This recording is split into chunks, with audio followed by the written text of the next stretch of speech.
Hello, everybody. It's time for science. We're going to do a little bit of reviewing, and then we're going to talk about some STEM things and talk about a lab that you may want to participate in with someone in your house.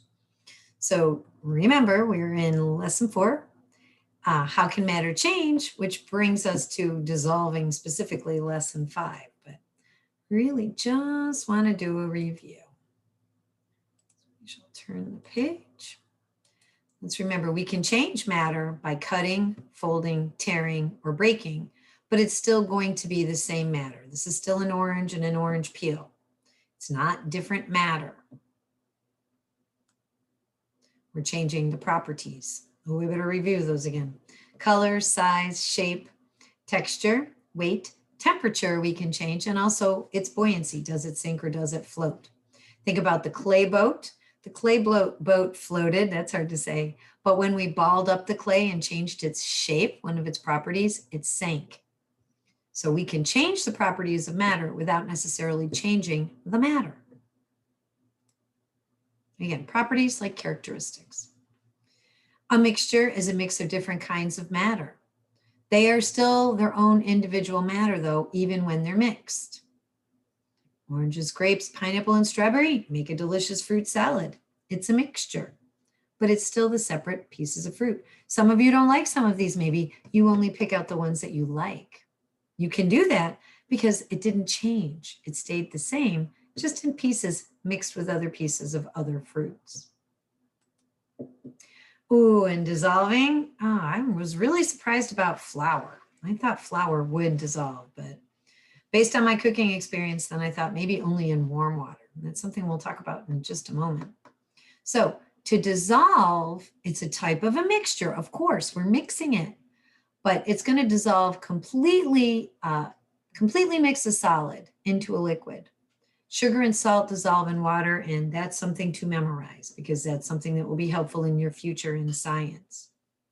Now, adding and taking away heat can change how some matter dissolves in liquids, for sure, and in water. Then again, talking about oil and water, the molecules of oil are attracted to oil. The molecules of water are attracted to water. They are not attracted to each other, so they do not dissolve. They will separate. You can shake it up and get a little mixture going, but it's going to separate as soon as it settles. And I'm sure you have experienced this already. We've talked about this for a little bit now. And you did a model and model draw. You did a sum it up. Now today there is a lab. Hold on, let's go to one.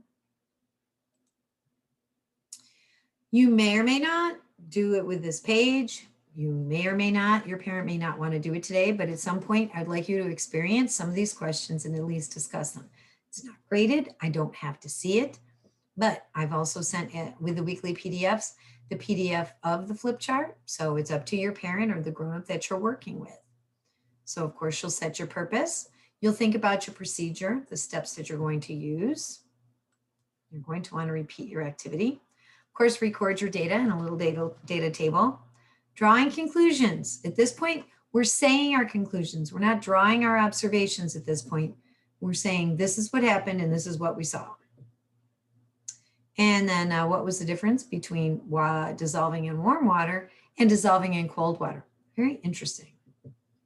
And then always, you're very curious, boys and girls.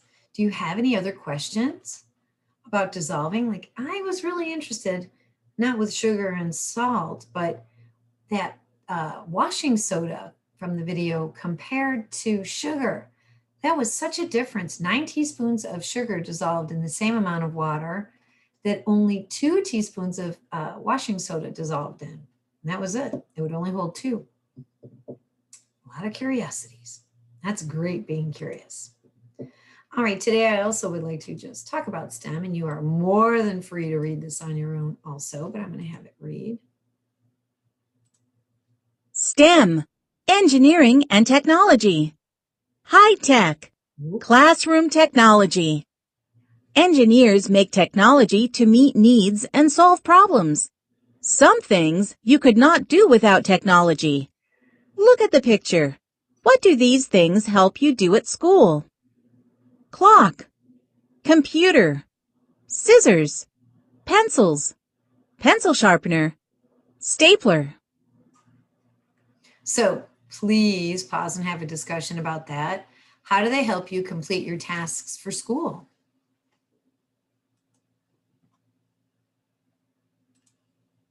STEM continued. A different voice. High-tech home. You use technology at home, too. Draw one thing you use. Write about what it helps you do. Telephone, iPad, something, whatever. You have a lot of technology. Some of you have Roombas and other things that are definitely technological. They're small robots. So please just draw. You don't have to color it. You can draw it if you want to label parts, and then just write, how does it help you? All right. And you can do, you can redesign something to make it better if you want. That's also, I think, at the bottom of the flip chart. Really, I'm not going to grade this. I just want you to experience it. And I really want you to think about dissolving, a type of mixture where one solid totally disappears, but it's still there. I know, it's so fun.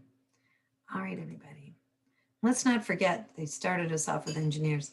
Engineers solve problems using math and science for all kinds of areas, not just math and science. Food sciences, making paints better, making paper better, it's just incredible all the things that different types of engineering skills are used. So you just don't have to think an engineer is an architect. They are not. There are engineers for many, many, many different jobs and areas. Lots and lots of jobs, as you saw when we studied in social studies. Now, you're probably not going to get the job as an official ice cream taster, although that does sound like a fun one. But there are many jobs where you can use math and science to solve problems. Awesome, isn't it? All right. Have a great day, scientists. See you in the next video.